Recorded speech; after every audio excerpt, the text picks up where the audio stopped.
أعوذ بالله من الشيطان الرجيم بسم الله الرحمن الرحيم প্রিয় বন্ধুরা আসসালামু আলাইকুম ওয়া রাহমাতুল্লাহি ওয়া বারাকাতুহু। নবী করিম সাল্লাল্লাহু আলাইহি ওয়াসাল্লাম কসম করে ফরমান, সে জাতের কসম, এই আয়াতের বরকতে পাহাড়ও নিজের জায়গা থেকে সরে যাবে। আজকে আমি এই আয়াতগুলির ওজিফা বলতে যাচ্ছি, যে আয়াতগুলি কোরআনে পাকের অনেক বরকতময় সূরার আয়াত। এই আয়াতের ওজিফা করে আপনি আপনার যে কোনো মুশকিল, যে কোনো পেরেশানির জন্য দোয়া করলে, যে কোনো হাজত, যে কোনো মকসদ, যার জন্যই এই নববী ওজিফা করবেন, ইনশাআল্লাহ আল্লাহ রব্বুল ইজ্জত আপনার সকল পেরেশানি দূর করে দিবেন। প্রিয় বন্ধুরা, আল্লাহর পর যে হাস্তির মকাম, তিনি হলেন আমাদের প্রিয় নবী হযরত মুহাম্মদ সাল্লাল্লাহু আলাইহি ওয়াসাল্লাম। সেই নবীর ব্যাপারে আল্লাহ তাআলা বলেন, লাউলাকা লামা খালাকতুল আফলাক, অর্থাৎ সেই নবী যদি না হতো তাহলে এই কুল কায়নাত কিছুই আল্লাহ সৃষ্টি করতেন না। সে হাস্তির নুরানি পাক জবান থেকে বের হওয়া বাণী যে বরকত, তা বয়ান করে শেষ করা অসম্ভব। আর সে মহান নবী যে ওজিফার ব্যাপারে কসম করে বলেছেন, তার বরকত কেমন হবে একজন মুসলমান এর জন্য তা আন্দাজ করা কঠিন নয়। আর কোনো মুসলমানের জন্য সম্ভব নয় যে সে হুজুর সাল্লাল্লাহু আলাইহি ওয়াসাল্লামের কোনো ফরমানের ব্যাপারে সন্দেহ করবে। আমলটি করার পর আপনার যত বড় মুসিবত হোক, যত বড় সমস্যা হোক, চাই তা মানসিক, চাই তা শারীরিক, চাই তা আর্থিক, সকল সমস্যা আল্লাহ তাআলা মুহূর্তে দূর করে দিবেন। অনেকে আছেন কোটি কোটি টাকার মালিক, কিন্তু ঘরে এমন এক সমস্যায় গ্রেফতার যার কারণে মনে এক ফোঁটা শান্তি নেই, তিনি পান না শান্তি। এই যে গাড়ি বাড়ি ধন দৌলত থাকা সত্ত্বেও সুখ শান্তি নেই, এর কারণ কি? তাও আজ জানার চেষ্টা করব এবং এর থেকে বাঁচার সহজ আমলটি জেনে নিব। আপনার সকল অভাব আল্লাহ তাআলা দূর করে দিবেন। আপনার সমস্ত পেরেশানি মুহূর্তের মধ্যে দূর হয়ে যাবে। আল্লাহ গায়েবীভাবে আপনাকে সাহায্য করবেন, আপনাকে এমন জায়গা থেকে রিজিক দিবেন, আপনার মুসিবত এমনভাবে দূর হয়ে যাবে যে আপনি কল্পনাও করতে পারবেন না। মূলত এখানে প্রথমে আমি একটি আমল বুঝিয়ে বলবো, তারপর মূল 4টি দোয়া শেয়ার করব। তাই শেষ পর্যন্ত মনোযোগ দিয়ে প্রতিটি কথা শোনার অনুরোধ রইল। আসুন প্রথমে নবীযুগের একটি প্রামাণিক আশ্চর্য ঘটনার মাধ্যমে আমলটি জেনে নিই। মক্কার কোরাইশ কাফেররা যখন দেখলো ইসলামের শক্তি দিন দিন বৃদ্ধি পাচ্ছে, তখন তারা নানাভাবে আমাদের দয়াল নবীকে নাজেহাল করার জন্য পায়তারা করতে লাগলো। একসময় তারা ইয়েমেনের শাসক হাবিবকে দাওয়াত দিয়ে আনলেন। ইয়েমেনের শাসক হাবিব যদিও অনেক বড় পদের লোক, যার টাকা পয়সার কোনো অভাব ছিল না, ইজ্জত সম্মানের কমতি ছিল না, তবুও তিনি ছিলেন মানসিকভাবে বিপর্যস্ত, অত্যন্ত দুঃখী। তিনি মক্কার কাফেরদের দাওয়াতে সৈন্য সামন্ত নিয়ে মক্কায় এসে পৌঁছলেন। তিনি মক্কার কাফেরদের কথা মতো মুহাম্মদ সাল্লাল্লাহু আলাইহি ওয়াসাল্লামকে নবী দাবির পক্ষে কোনো মুজিজা দেখাতে বললেন। সে দাবি করলো চাঁদকে দুটুকরা করে দেখাতে। তখন নবী করিম সাল্লাল্লাহু আলাইহি ওয়াসাল্লাম মক্কার কাফেরদের এবং ইয়েমেনের শাসক হাবিবের সামনে 2 রাকাত নামাজ পড়ে নিজের হাতের আঙ্গুলের ইশারা করার সাথে সাথে চাঁদ 2 টুকরা হয়ে গেল। ইয়েমেনের শাসক নবীজির মুজিজা দেখে আল্লাহর ভয়ে কেঁপে উঠলেন এবং বিস্মিত হয়ে গেলেন। এবার হাবিব বলল, আমি বাড়ি থেকে আসার সময় মনে মনে একটি নিয়ত করেছিলাম, যদি আপনি সত্যিকারের নবী হন তাহলে আমার মনের সেই নিয়ত কি তা বুঝতে পারবেন। তখন নবী করিম সাল্লাল্লাহু আলাইহি ওয়াসাল্লাম বলে দিলেন, আপনার ঘরে আপনার একজন পঙ্গু মেয়ে আছে, আর আপনি নিয়ত করেছেন যদি আমি সত্যিকারের নবী হই তাহলে আমার দ্বারা আপনার সেই পঙ্গু মেয়ের জন্য দোয়া করাবেন। যান, আমি আল্লাহর কাছে দোয়া করলাম, সে আরোগ্য লাভ করেছে এবং সে কলমা পড়ে মুসলমান হয়ে গেছে। এই কথা শুনে ইয়েমেনের বাদশা হাবিব সেও কলমা পড়ে মুসলমান হয়ে গেল এবং দেশে গিয়ে দেখতে পেল তার চিরপঙ্গু মেয়েটি সুস্থ হয়ে গেছে। সুবহানাল্লাহ। কিন্তু কপাল পোড়া আবু জেহেল নবীজির এমন মুজিজা দেখেও ইসলাম কবুল করতে পারল না, শুধুমাত্র নেতৃত্ব চলে যাওয়ার ভয়ে। পক্ষান্তরে ইয়েমেনের শাসক নবীজির মুজিজা দেখে আল্লাহর ভয়ে কেঁপে উঠল এবং কলমা পড়ে মুসলমান হয়ে গেল। আর ওইদিকে তার সারা জীবনে সকল দুঃখ, সকল পেরেশানি, সকল কষ্ট আল্লাহ তাআলা মুহূর্তের মধ্যে দূর করে দিল। সুবহানাল্লাহ। আল্লাহ তাআলা সূরা আরাফের 96 নম্বর আয়াতে ইরশাদ করেন, ওয়ালাউ আন্না আহলাল কুরা আমানু ওয়াত্তাকাউ লাফাতাহনা আলাইহিম বারাকাতিম মিনাস সামা বারাকাতিম মিনাস সামাই ওয়াল আরদি ওয়ালাকিন কাযযাবু ফাআখাযনাহুম বিমা কানু ইয়াকসিবুন। অর্থাৎ আর যদি সে জনপদের অধিবাসীরা ঈমান আনত এবং পরহেজগারি অবলম্বন করত, তবে আমি তাদের প্রতি আসমানি ও পার্থিব নিয়ামতসমূহ উন্মুক্ত করে দিতাম, কিন্তু তারা মিথ্যা প্রতিপন্ন করেছে, সুতরাং আমি তাদেরকে পাকড়াও করেছি তাদের কৃতকর্মের বদলাতে। আবু জেহেল মিথ্যা প্রতিপন্ন করেছে, তাই আল্লাহর গজবে ধ্বংস হয়েছে। পক্ষান্তরে ইয়েমেনের শাসক হাবিব ঈমান এনেছে এবং পরহেজগারি অবলম্বন করেছে, তাই আল্লাহ তার জন্য আসমান ও জমিনের নিয়ামতসমূহ উন্মুক্ত করে দিয়েছেন। সুতরাং যে কেউ যদি সত্যিকার অর্থে আল্লাহ এবং তার রসুলের উপর ঈমান আনে এবং আল্লাহকে ভয় করে পরহেজগারি অবলম্বন করে, তার জন্য গায়েবী সাহায্য আসবে, তার সব বিপদ মুহূর্তে দূর হয়ে যাবে, সারা জীবনের কষ্ট মুহূর্তের মধ্যে বিলীন হয়ে যাবে, অভাব অনটন দূর হয়ে যাবে, সব ধরনের বাধা বিপত্তি মুসিবত থেকে মুক্তি দান করবেন মহান আল্লাহ।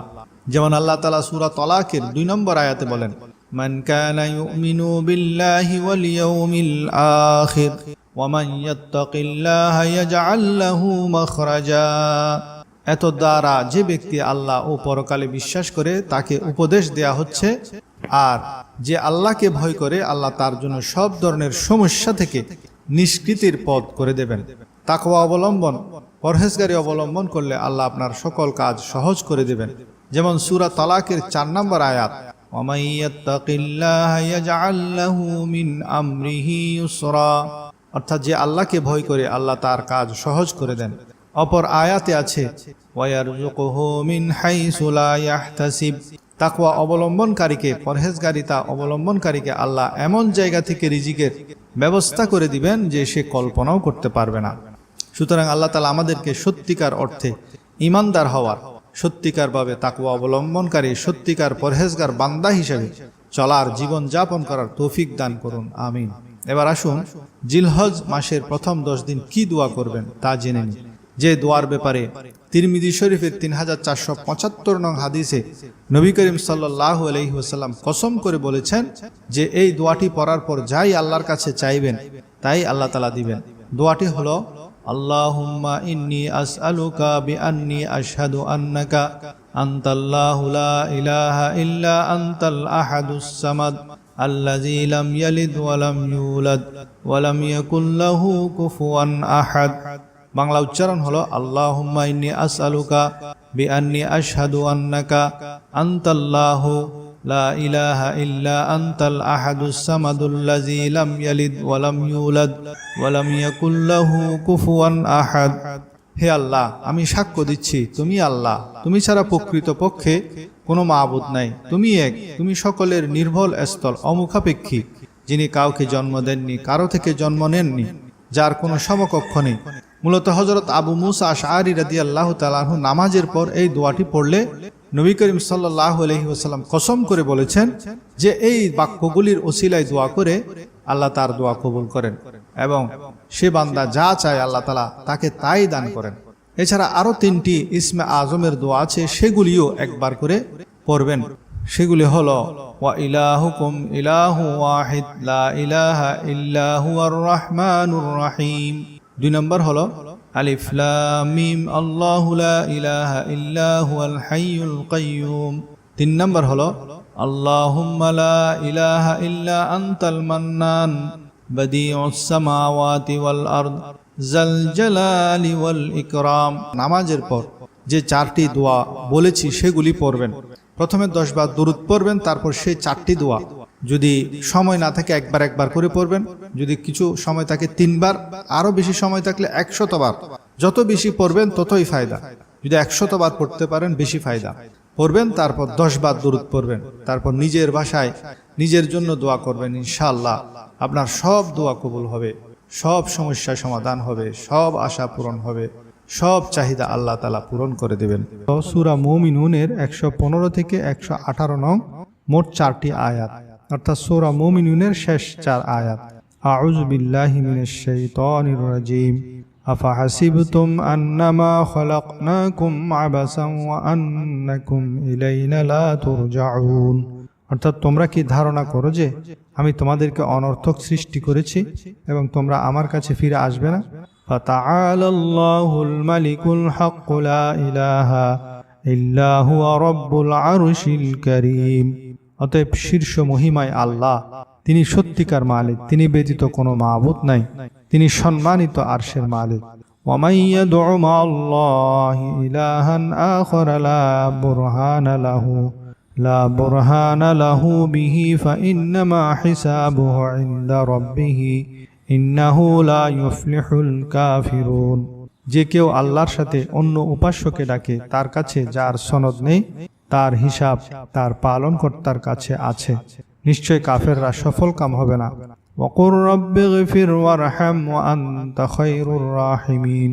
বলুন, হে আমার পালনকর্তা, ক্ষমা করুন ও রহম করুন, রহমকারীদের মধ্যে আপনি শ্রেষ্ঠ রহমকারী। ওজিফার নিয়ম হলো যে কোনো হাজত, যে কোনো বিপদ, দুঃখ, পেরেশানির জন্য এই 4টি আয়াত পাঠ করবেন।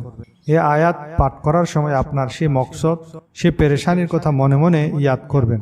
যতক্ষণ আপনার পড়তে মন চায় ততক্ষণ এই 4টি আয়াত বারবার পড়তে থাকবেন। এরপর আল্লাহর দরবারে নিজের মকসদ ও নিজের পেরেশানির জন্য দোয়া করবেন। ইনশাআল্লাহ আপনার দোয়া কবুল হবে। আল্লাহ আপনার সকল পেরেশানি দূর করে দিবেন, আপনার সকল মকসদ পূরণ হবে ইনশাআল্লাহ। মনে রাখবেন, আপনার পেরেশানি পাহাড় থেকে বড় হতে পারে না। যেখানে এই আয়াত পাহাড়কেও হটিয়ে দিতে সক্ষম, সেখানে আপনার পেরেশানি কোনো ব্যাপারই না। শুধু আপনি পূর্ণ ইয়াকিনের সাথে এই ওজিফা করতে থাকুন, যতক্ষণ মন চায় করবেন। যতদিন মকসদ পূরণ না হয় ততদিন করবেন। ইনশাআল্লাহ এই ওজিফার কামালিয়াত আপনি নিজ চোখে দেখতে পাবেন।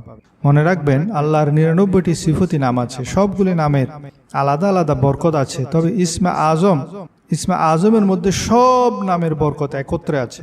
তো এই গুণবাচক নাম ধরে আল্লাহকে ডাকার জন্য স্বয়ং আল্লাহ সূরা আরাফের 180 নম্বর আয়াতে এরশাদ করেন, ওয়ালিল্লাহিল আসমাউল হুসনা ফাদউ বিহা, ওয়ালিল্লাহিল আসমাউল হুসনা ফাদউহু বিহা। অর্থাৎ আর আল্লাহর জন্য রয়েছে সব উত্তম নাম, কাজেই সে নাম ধরে তাকে ডাকো। বুখারী শরীফের 2736 নং হাদিস আবু হুরায়রা রাদিয়াল্লাহু থেকে বর্ণিত, আল্লাহ রাসূল সাল্লাল্লাহু আলাইহি ওয়াসাল্লাম বলেছেন, আল্লাহ তাআলার 99টি নাম আছে। যে ব্যক্তি এই নামগুলো মুখস্থ করবে সে জান্নাতে যাবে। আমি প্রথমে 99টি নাম বলবো, তা আপনারা আমার মুখে মুখে একবার বরকতের নিয়তে পড়ে নিন।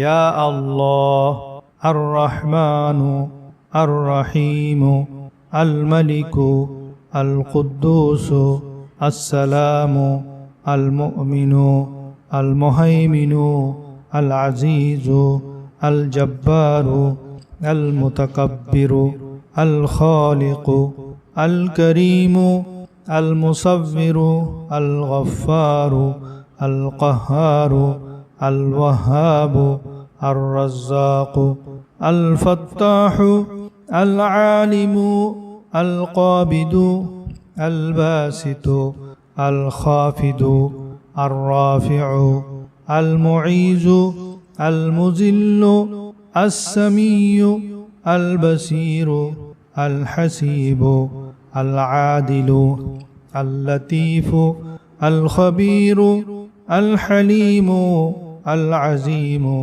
আল গফুরু, আশ শাকুরু, আল আলিয়্যু, আল কবীরু, আল হাফিজু, আল মুকতু, আল মুকীতু, আল হাসিবু, আল জলিলু, আল করিমু, আর রকীবু, আল মুজিবু, আল ওয়াসিউ, আল হাকীমু, আল ওয়াদুদু, আল মজিদু, আল বাইসু, আশ শাহীদু, আল হাক্কু, আল ওয়াকিলু, আল কাজিয়্যু, আল মতিনু, আল ওয়ালিয়্যু, আল হামিদু, আল মুহসিয়্যু, আল মুবদিউ, আল মুঈদু, আল হাইয়্যু, আল কাইয়্যুমু, আল মুহয়্যিয়্যু, আল মুমীতু, আল ওয়াজিদু, আল মাজিদু, আল ওয়াহিদু, আস সামাদু, আল কাদিরু, আল মুকতাদিরু, আল মুকদ্দিমু, আল মুআখিরু, আল আউয়ালু, আল আখিরু, আজ যাহিরু, আল বাতিনু, আল ওয়ালিয়্যু, আল মুতাআলিয়্যু, আল বারু আত-তাওয়াবু আল মুনতাকিমু আল আফু আর রাউফু মালিকুল মুলকি যুল জালালি ওয়াল ইকরাম আল মুকসিতু আল জামিউ আল গনিয়্যু আল মুগনিয়্যু আল মানিয়্যু আদ-দারু আন-নাফিউ আন-নূরু আল হাদিয়্যু আল বাদিয়্যু আল বাকিয়্যু আল ওয়ারিসু আর রাশিদু আস-সাবুর। হাদিস শরীফে আছে, হযরত আনাস রাদিয়াল্লাহু থেকে বর্ণিত, তিনি রাসূল সাল্লাল্লাহু আলাইহি ওয়াসাল্লামের সঙ্গে বসা ছিলেন। এই সময় এক ব্যক্তি নামাজ আদায় করে এই বলে দোয়া করলো, আল্লাহুম্মা লা ইলাহা ইল্লা আনতাল মান্নান বাদিউস সামাওয়াতি ওয়াল আরদি ইয়া যাল জালালি ওয়াল ইকরাম। তো নবী করিম সাল্লাল্লাহু আলাইহি সাল্লাম বলেন, এই ব্যক্তি ইসমে আজম দ্বারা দোয়া করেছে। যে নামে ডাকলে তিনি সাড়া দেন এবং যে নামে তার কাছে চাওয়া হয় তিনি তা দান করেন।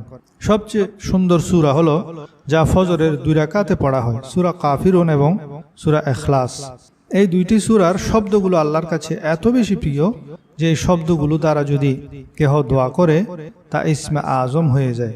যে দোয়াই করা হোক আল্লাহ সেই দোয়াকে ফিরিয়ে দেন না। রাসূলুল্লাহ সাল্লাল্লাহু আলাইহি ওয়াসাল্লামের সাহাবী বয়ান করেন, আমি রাসূলুল্লাহ সাল্লাল্লাহু আলাইহি ওয়াসাল্লামের সাথে মসজিদে প্রবেশ করলাম। তো এক ব্যক্তি নামাজ পড়ছিল আর দোয়া করছিল, আল্লাহুম্মা ইন্নী আসআলুকা বিআন্নী আশহাদু আল্লা ইলাহা ইল্লা আনতাল আহাদুস সামাদ আল্লাযী লাম ইয়ালিদ ওয়া লাম ইউলাদ ওয়া লাম ইয়াকুল লাহু কুফুয়ান আহাদ। এই শব্দগুলোর সাহায্যে তিনি দোয়া করলেন। আল্লাহ রসুল ফরমালেন, আল্লাযী নাফসি বিয়াদি লাকাদ সাআলাহু বিইসমিহিল আযম আল্লাযী ইযা সুইলা বিহি আ'তা ওয়া ইযা দুইয়া বিহি আ'জাব। অর্থাৎ সে জাতের কসম যার হাতে আমার প্রাণ, এই লোকটি ইসমে আজমের সাহায্যে দোয়া করেছে। আর যে এই কলমাগুলির দিয়ে দোয়া করে যাই চাই আল্লাহ রাব্বুল আলামিন তাকে তাই দেন। যে দোয়াই করে আল্লাহ তাআলা সেই দোয়া কবুল করেন। সুতরাং মূল কথা, আল্লাহ শব্দটি ইসমে আজম। হযরত বড় পীর আব্দুল কাদের জিলানী রাহমাতুল্লাহ আলাইহিকে এক ব্যক্তি প্রশ্ন করলো, ইসমে আজম কি? তিনি বললেন, যখন আল্লাহ আল্লাহ বলবে তখন তোমার অন্তরে আল্লাহ ছাড়া যদি আর কোনো কিছু না থাকে, শুধু আল্লাহই থাকবেন, সে আল্লাহ শব্দটি তখন ইসমে আজম হয়ে যাবে। সিবুয়ে একটা বই লিখেন যার নাম হলো কিতাব। তো তার মধ্যে তিনি লিখেন, আল্লাহ যেমন লাম ইয়ালিদ ওয়া লাম ইউলাদ, তিনি কারো কাছ থেকে জন্ম নেননি, কাউকে জন্ম দেননি, তেমনি আল্লাহ নামটি, এই আল্লাহ শব্দটিও কারো মুশতাক নয়, এমনকি আল্লাহ শব্দের কোনো মসদরও নাই। আল্লাহ শব্দ হলো ইসমে আজম, তার মধ্যে আল্লাহর 99টি নামের বরকত একত্রে আছে। সবগুলো নামের বরকত শুধু আল্লাহ শব্দের মধ্যেই আছে। 99 নামের যত ধরনের ফজিলত আছে, বরকত আছে, এক আল্লাহর মধ্যে সবগুলি বরকত আছে। তো আল্লামা সিবুয়ে যখন এটি লিখেন, এর কারণেই তার মাগফিরাত হয়ে গেছে। সুতরাং এই কথাগুলো দ্বারা বোঝা যায় মূলত আল্লাহর 99টি নামের মধ্যে আল্লাহ শব্দটি মূল, যেটা ইসমে আজম। তাছাড়া হাদিস শরীফের মধ্যে যে সমস্ত ইসমে আজম আছে সেগুলো দিয়ে যদি আমরা আল্লাহর কাছে দোয়া করি, প্রকৃতপক্ষে আল্লাহ রাব্বুল আলামিনের কাছে খালেস নিয়তে যদি আমরা দোয়া করি, পূর্ণ আস্থার সাথে যদি দোয়া করি, আল্লাহ রাব্বুল আলামিন এই ইসমে আজমের বরকতে আমাদের দোয়া কবুল করবেন, আমাদের সকল চাওয়া পাওয়া পূরণ করে দিবেন।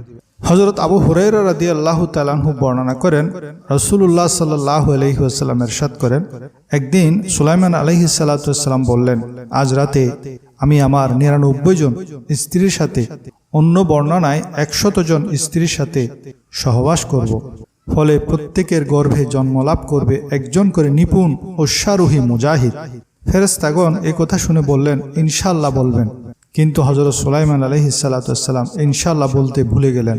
সে কারণেই সেই রাতে তিনি তার প্রত্যেক স্ত্রীর সঙ্গে মিলিত হওয়া সত্ত্বেও কেউ গর্ভধারণ করল না। গর্ভবতী হলো কেবল একজন। সে কিছুকাল পর জন্ম দিল একটি অঙ্গ প্রত্যঙ্গবিহীন শিশু। শপথ সেই পবিত্রতম সত্তার, যার হাতে মুহাম্মদের জীবন। হযরত সুলাইমান আলাইহিস সালাম যদি ইনশাআল্লাহ বলতেন, তবে তার পত্নীগণ সকলেই সেই রাতে গর্ভধারণ করতেন এবং যথাসময়ে তাদের উদর থেকে জন্মলাভ করত এক একজন সুদক্ষ অশ্বারোহী ধর্মযোদ্ধা। উল্লেখ্য যে ওই অঙ্গ প্রত্যঙ্গবিহীন নবজাতককে ধাত্রী নিয়ে গিয়ে রেখে দিলেন হযরত সুলাইমান আলাইহিস সালামের সিংহাসনে। তিনি তা দেখামাত্র বুঝতে পারলেন তার ভুল এবং ভবিষ্যতের জন্য তিনি সাবধান হলেন। প্রতিজ্ঞা করলেন আর কখনো ইনশাআল্লাহ বলা পরিত্যাগ করবেন না। যেহেতু বান্দা আল্লাহর ইচ্ছার বাইরে কোনো কাজ করতে পারে না, তাই তার উচিত প্রতিটি কাজ সম্পাদনের সংকল্প করার পূর্বে ইনশাআল্লাহ বলা। ইসলামী শরীয়তে ভবিষ্যতে কোনো কাজ বাস্তবায়নের দৃঢ় ইচ্ছা ব্যক্ত করার সময় ইনশাআল্লাহ বলার গুরুত্ব ও ফজিলত অপরিসীম। মক্কার মুশরিকরা রাসূলুল্লাহ সাল্লাল্লাহু আলাইহি ওয়াসাল্লামকে আসহাবে কাহাফ, রূহ এবং বাদশাহ জুলকারনাইন সম্পর্কে জিজ্ঞেস করলে তিনি ইনশাআল্লাহ না বলেই তাদেরকে আগামীকাল জবাব দেওয়ার প্রতিশ্রুতি দেন, যার পরিপ্রেক্ষিতে 15 দিন যাবৎ ওহী আসা বন্ধ থাকে এবং তিনি পরের দিন জবাব দিতে ব্যর্থ হন। এই প্রসঙ্গে আল্লাহ তাআলা সূরা কাহাফের 23 এবং 24 নং আয়াতে ইরশাদ করেন, ওয়ালা তাকুলান্না লিশাইইন ইন্নী ফাইলুন যালিকা গাদান ইল্লা আন ইয়াশা আল্লাহ। অর্থাৎ হে নবী, কখনোই তুমি কোনো বিষয়ে এই কথা বলো না যে আমি এটা আগামীকাল করব, যতক্ষণ না ইনশাআল্লাহ বলো। সুতরাং ভবিষ্যৎকালে কোনো কাজ সম্পাদনের দৃঢ় ইচ্ছা ব্যক্ত করার সময় ইনশাআল্লাহ বলতে হবে। মানুষের সকল ইচ্ছা বাস্তবায়ন যেহেতু আল্লাহর হাতে, তাই ইনশাআল্লাহ বলার মাধ্যমে আল্লাহ তাআলার কাছে তৌফিক কামনা করা প্রতিটি মুমিন মুসলমানের জন্য জরুরি। অন্যথায় তার ইচ্ছা বাস্তবায়ন অসম্ভব। ইয়াজুজ মাজুজকে অবরুদ্ধ করার উদ্দেশ্যে গোটা বিশ্ব শাসনকারী মুসলিম বাদশাহ জুলকারনাইন কর্তৃক নির্মিত প্রাচীর তারা প্রতিদিন খনন করতে থাকে। যখন তারা এটাকে ভেদ করার কাছাকাছি এসে যায়, তখন তাদের সর্দার বলে, ফিরে চলো, কাল সকালে এটা সম্পূর্ণ ভেঙে ফেলবো। এই কথা বলে তারা চলে যায়। কিন্তু আল্লাহ তাআলা রাতে প্রাচীরকে পূর্বের ন্যায় পূর্ণাঙ্গ করে দেন। তারা প্রতিদিন এভাবে এই প্রাচীর ঘুরতে থাকে। অবশেষে কিয়ামতের পূর্ব মুহূর্তে আল্লাহ যখন তাদের মুক্তি দিতে চাইবেন, তখন তাদের সর্দার বলবে, আজ চলো, ইনশাআল্লাহ আগামীকাল আমরা এই দেয়াল ভেঙে ফেলবো। ইনশাআল্লাহ বলার ফলে গতকাল দেয়ালটি তারা যে অবস্থায় রেখে গিয়েছিল ফিরে এসে ঠিক সে অবস্থায় পাবে এবং দেয়াল ভেঙে জনপদে ছড়িয়ে পড়বে। এটি তিরমিজি শরীফের 3153 এবং ইবনে মাজার 4080 নং হাদিসের মধ্যে আছে। প্রিয় দর্শক, আসুন আমরা ভবিষ্যতে কোনো কাজ করার প্ল্যান করলে তার পূর্বে অবশ্যই ইনশাআল্লাহ বলবো। যে আমলগুলি করলে আপনি রাত দিন ইবাদত করার, রাত দিন লাগাতার রোজা রাখার সওয়াব পাবেন, সাথে সাথে এমন একটি ওজিফার কথাও বলবো যে ওজিফাটি করলে আপনার মনের ইচ্ছা আল্লাহ তাআলা পূরণ করে দিবেন। আপনি যা চান আল্লাহ আপনাকে তা দিবেন। যারা সন্তান চান আল্লাহ সন্তান দিবেন, যারা সম্মান চান আল্লাহ সম্মান দিবেন, যৌবন শক্তি চাইলে যৌবন শক্তি দিবেন, অর্থ সম্পদ চাইলে আল্লাহ অর্থ সম্পদ দিবেন। সবচেয়ে মজার কথা হলো, এই দোয়া বা ওজিফাটির ব্যাপারে আমাদের প্রিয় নবীজি গ্যারান্টি দিয়ে কসম করে বলেছেন। আমল ও ওজিফাগুলি কোরআন ও হাদিস শরীফ থেকে তুলে ধরব, তাই মনোযোগ দিয়ে শেষ পর্যন্ত অবশ্যই শুনবেন। রাত দিন লাগাতার ইবাদতের সওয়াব লাভের আমল হলো আবু দাউদ শরীফের 2508 নং হাদিসের বর্ণনা, আন মুসা ইবনে আনাস ইবনে মালিক রাদিয়াল্লাহু তাআলা عن أبيه أن رسول الله صلى الله عليه وسلم قال لقد تركتم بالمدينة أقواما ما سرتم مسيرا। মুসা ইবনে আনাস ইবনে মালিক রাদিয়াল্লাহু থেকে তার পিতার সূত্রে বর্ণিত, রাসূলুল্লাহ সাল্লাল্লাহু আলাইহি ওয়াসাল্লাম বলেছেন, তোমরা যুদ্ধের আসার সময় মদিনায় কিছু লোক রেখে এসেছ। ওয়ালা আনফাকতুম মিন নাফাকাতিন ওয়ালা কাতাআতুম মিন ওয়াদিন ইল্লা ওয়া হুম মাআকুম ফীহ। তোমরা যতটুকু সফর করেছ, যা কিছুই ব্যয় করেছ এবং যে কোনো প্রান্তর অতিক্রম করেছ, তারা তোমাদের সঙ্গেই রয়েছেন। ক্বালু ইয়া রাসূলাল্লাহ ওয়া কাইফা ইয়াকুনুনা মা'ানা ওয়া হুম বিল মদিনা ফাকালা হাবাসাহুমুল উযর। তারা বললেন, হে আল্লাহ রসুল, তারা কিভাবে আমাদের সাথে আছেন অথচ তারা তো মদিনাতেই অবস্থান করছেন? তখন নবীজি বললেন, অক্ষমতা তাদের আটকে রেখেছে। অর্থাৎ যদিও তাদের যুদ্ধে অংশগ্রহণের নিয়ত ছিল, কিন্তু ওজরের কারণে, অক্ষমতার কারণে তারা অংশগ্রহণ করতে পারেনি। তবে তাদের নিয়তের কারণে তারা মদিনায় থেকেও সম্পূর্ণ জিহাদের নেকি লাভ করবেন। আর জিহাদের নেকি কেমন তা জানতে হলে আরো একটি হাদিস জানতে হবে, আর তা হলো বুখারী শরীফের 2785 নং হাদিসের বর্ণনা। এক সাহাবী নবীজির কাছে আরজ করেন, দুল্লানি আলা আমালিন ইয়াদিলুল জিহাদ ক্বালা লা আজিদুহু, অর্থাৎ ইয়া রাসূলুল্লাহ, আমাকে এমন কাজের কথা বলে দিন যা জিহাদের সমতুল্য হয়। তখন নবীজি বললেন, আমি সেই রকম কোনো আমল পাচ্ছি না। এরপর বললেন, তুমি কি এতে সক্ষম হবে যে মুজাহিদ যখন জিহাদের জন্য বেরিয়ে যায় তখন থেকে নিয়ে তুমি মসজিদে প্রবেশ করবে এবং দাঁড়িয়ে ইবাদত করবে এবং এতটুকু আলস্য করবে না, আর সিয়াম পালন করতে থাকবে, সিয়াম ভাঙবে না, লাগাতার রোজা রাখবে, লাগাতার ইবাদত করবে। লোকটি বলল, তা কার সাধ্য? অর্থাৎ এটা করা অসম্ভব। মুজাহিদ যুদ্ধের ময়দানে যতদিন থাকে সেখানে যদি ঘুমও যায় তবুও সেটা ইবাদত হিসেবে গণ্য হয়। আমাদের মুক্তিযোদ্ধারা যারা দীর্ঘ 9 মাস যুদ্ধ করেছেন, এই 9 মাস ব্যাপী কি কারো জন্য লাগাতার রোজা রাখা সম্ভব? 9 মাস ব্যাপী কি মসজিদে দাঁড়িয়ে থেকে নামাজ পড়া কি সম্ভব? সম্ভব নয়। তেমনি 2 মাস ব্যাপী ফিলিস্তিনের মুসলমানরা যারা জিহাদ করছেন তাদের প্রতিটি মুহূর্তই ইবাদত হিসেবে গণ্য হচ্ছে। জিহাদের প্রতিটি মুহূর্ত ইবাদত হিসেবে গণ্য হয়। তাই তখন মুসলমানরা জিহাদে অংশগ্রহণ করার জন্য পাগল ছিল।